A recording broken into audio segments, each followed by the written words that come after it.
Okay, so yesterday we broke down our questions and you have those in front of you. I hope you have your sticky notes because I'm going to be doing your full read today. So kind of want to pick up with that.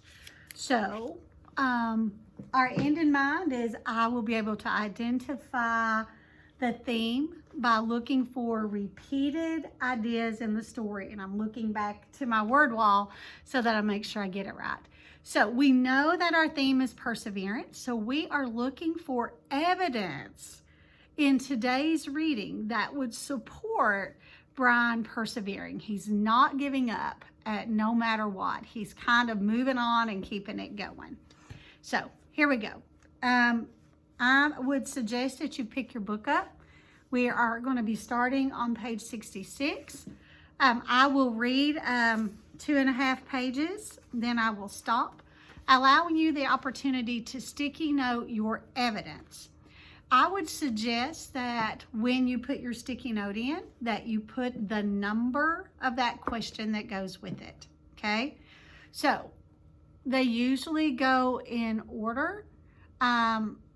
Our first question, well, I probably need to flip back around so you can see it. So, dang it, I was kind of liking where I was, but it's not going to help you. So let me rotate.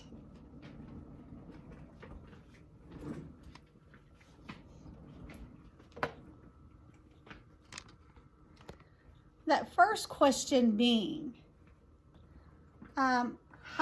tell how Brian perseveres after the gut cherries make him sick. There's that question. The second question, tell how Brian feels about his shelter. 3, explain how Brian knows that the berries are safe to eat. And last but not least, what does Brian see when he's picking the raspberries? And what does he learn from the experience?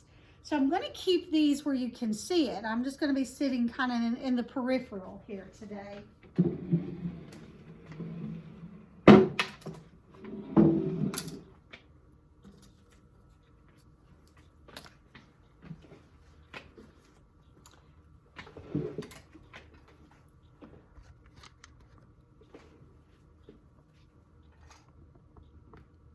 There we go.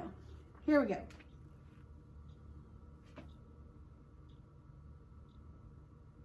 Top is 66. He stood and went back to the water and took small drinks. As soon as the cold water hit his stomach, he felt the hunger sharpen, as it had before, and he stood and held his abdomen until the hunger cramps receded. He had to eat. He was weak with it again. Down with the hunger, and he had to eat. Well, back at the shelter, the berries lay in a pile where he had dumped them when he grabbed his windbreaker. Gut cherries, he called them in his mind now. And he thought of eating some of them, not such a crazy amount as he had, which he felt brought on the sickness in the night, but just enough to stave off the hunger a bit. Well, he crawled into the shelter. Some flies were on the berries and he brushed them off. He selected only the berries that were solidly ripe, not the light red ones, but the berries that were dark maroon, red to black, and swollen in ripeness. When he had a small handful of them, he went back down to the lake and washed them in the water. Small fish scattered away when he splashed the water up, and he wished he had a fishing line and a hook. Then he ate them carefully, spitting out the pits. They were still tart, but had a sweetness to them, although they seemed to make his lips a bit numb. When he finished, he was still hungry, but the edge was gone, and his legs didn't feel as weak as they had. And he went back to the shelter. It took him half an hour to go through the rest of the berries and sort them, putting all the fully ripe ones in a pile on some leaves, the rest in another pile. When he was done, he covered the 2 piles with grass he tore from the lake shore to keep the flies off, and went back outside. They were awful berries, those gut cherries, he thought, but there was food there, food of some kind, and he could eat a bit more later tonight if he had to. For now, he had a full day ahead of him, and he looked at the sky through the trees and saw that while there were clouds, they were scattered and did not seem to hold rain. There was a light breeze that seemed to keep the mosquitoes down, and he thought, looking up along the lake shore, if there was one kind of berry, there should be other kinds, sweeter kinds. If he kept the lake in sight as he had done yesterday, he should be all right, should be able to find home again. And it stopped him. He had actually thought at that time. Home. 3 days? No, 2. Or was it 3? Yes. This was the 3rd day, and he had thought of the shelter as home. Well, he turned and looked at it, studied the crude work. And that was one of our vocabulary words, crude, unrefined. So it's telling us that it's probably pretty rough looking. But he studied the crude work. The brush made a fair wall, not weather tight, but it cut most of the wind off. He hadn't done so badly at that. Maybe it wasn't much, but also maybe it was all he had for a home. All right, he thought, so I'll call it home. He turned back and set off up the side of the lake, heading for the gut cherry bushes. His windbreaker bag in his hand. Things were bad, he thought, but maybe not that bad. Maybe he could find some better berries.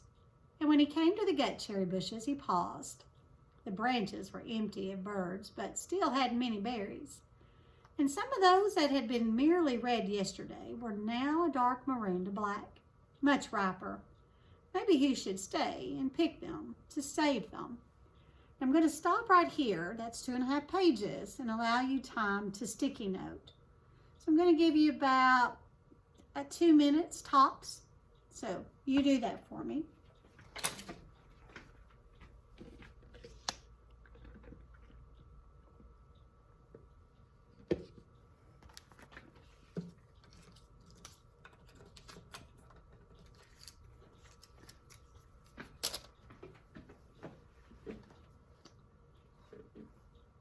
Remember, your questions are up here on the board. You should be able to see them, or you should be able to go back to your view assignments, and they are there.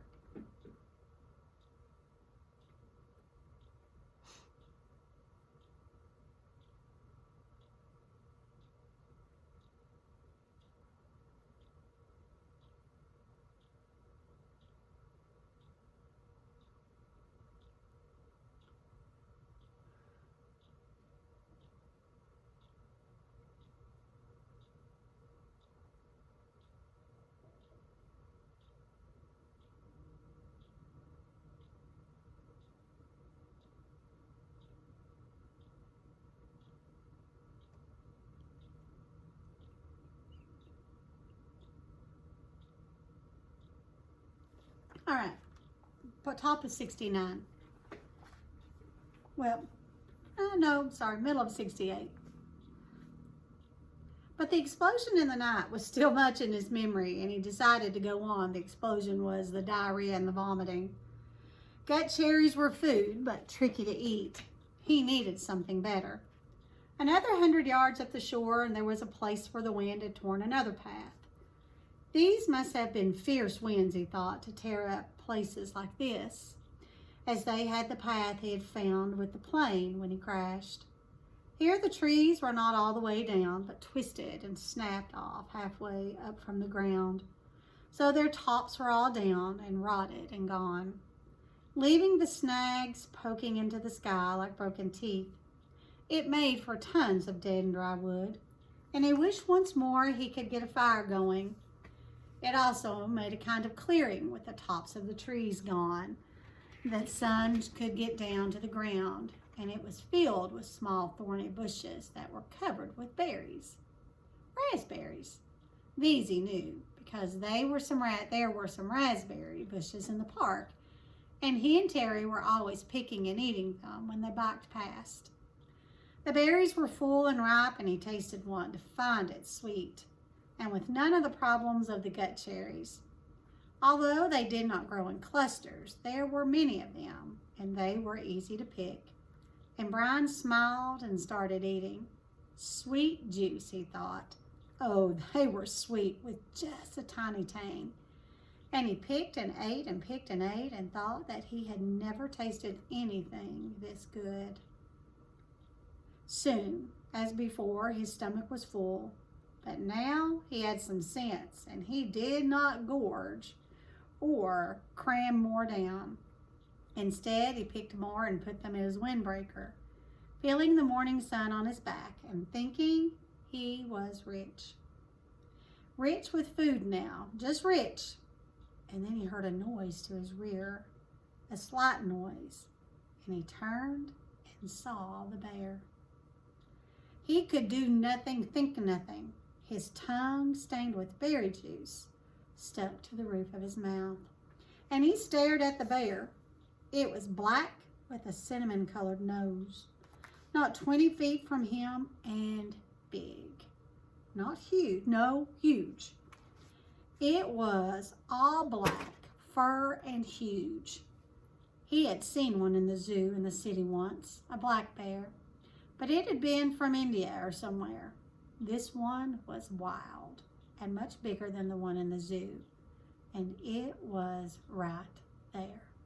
Right there.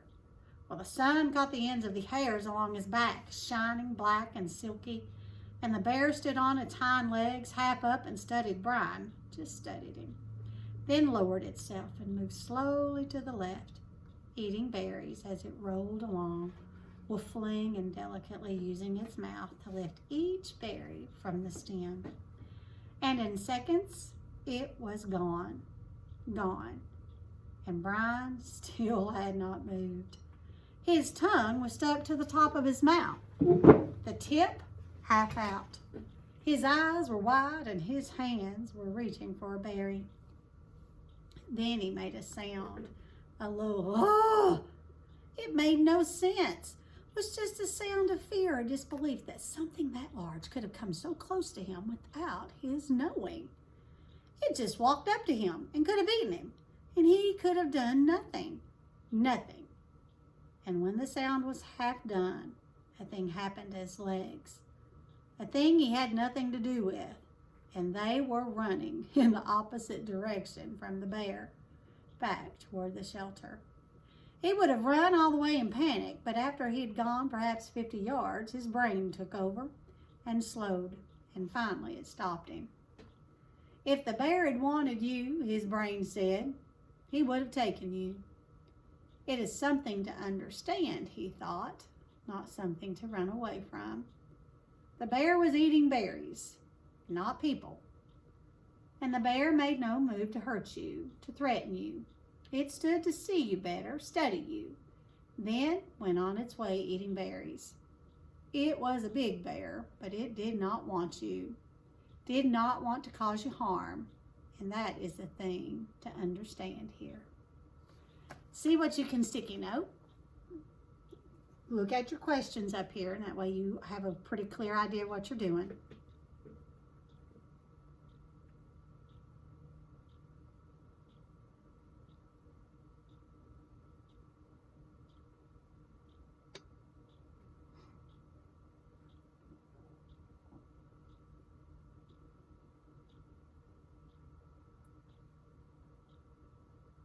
All right. That's all of our lesson for today. You have questions that need to be answered. And if you'll look at your view assignments, that's where it's telling you what you need to do from there. And I'll just see you in a little bit. Bye.